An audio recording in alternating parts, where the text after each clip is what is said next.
You were taught the moon is a dead rock, a natural satellite, a place we visited once, planted a flag, then left behind. That's the official story. Now let me tell you why we never went back. I worked under the Lunar Recon Systems Division, what you might call the agency's shadow arm. We monitored high-orbit scans, analyzed data from old Apollo footage, and managed real-time transmissions from newer, classified lunar drones. Our job wasn't to explore, it was to contain. What we found up there wasn't just unexpected. It was forbidden knowledge buried in plain sight for thousands of years. Let me be clear, the moon is not natural. It is not hollowed by chance. It is not tidally locked by coincidence. It is a constructed object, a station, a mechanism, a watcher, and its architects. They were the I didn't believe it at first.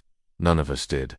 But there were the scans. Beneath the moon's surface, nearly 8 kilometers deep, there are caverns. Not random pockets. Geometric structures. Hexagonal tunnels. Reinforced walls. Cavities lined with metallic alloys that don't occur naturally in the lunar crust. We detected resonance fields, frequencies that hum in precise intervals, like a tuning fork. The moon rings like a bell, not because it's hollow, but because it was designed to do so. When we modeled the resonance pattern, it matched something ancient. A signature, a frequency that traces back to Mesopotamian records, the same one encoded in Sumerian cylinder seals. The Anunnaki left their mark. Not just in myth, not just on Earth, but on the moon itself. And here's what they don't want you to know. The moon is not just observing us, it is managing us. Think of it as a control node, broadcasting a low-frequency signal around Earth's atmosphere. A filter, a veil, a kind of mental net that dulls perception, blocks higher cognition, keeps the species asleep. Why do you think ancient cultures worshipped the moon? Why do werewolf myths associate it with madness? Why do people feel emotionally unstable during lunar cycles?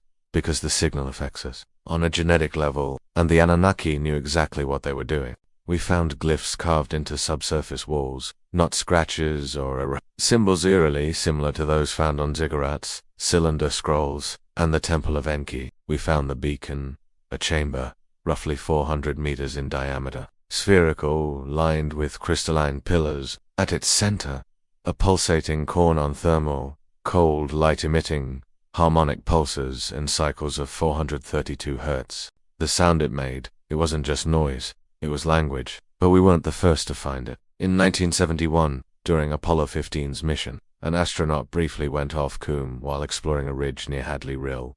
The transcript shows a 5-minute blackout. What you'll never hear is the unauthorized voice that came through on the backup channel. It said one word: return. He never spoke of it again, not publicly, but we have the audio. And when later probes tried to land near the same coordinates, they experienced guidance failure as if something was actively interfering. We don't control the moon.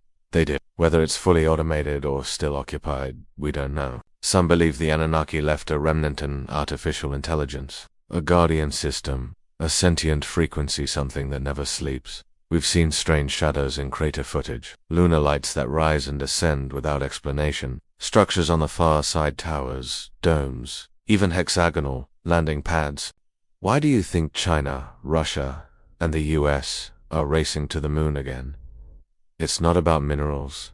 It's about access to knowledge, to tech, to history that was erased. Some of us in the program believe the moon didn't come with a solar system. It was towed here, positioned perfectly to create eclipses and balance tides. Think about that. The odds of a moon being exactly the size and distance to perfectly cover the sun during an eclipse, astronomically rare. Yet here it is, as if placed. Some theorists say it was once a Martian moon. Others think it came from outside the system, brought by the Anunnaki as a command hub for Earth's terraforming and genetic programs. Maybe that's why the Sumerians said their gods came from the sky.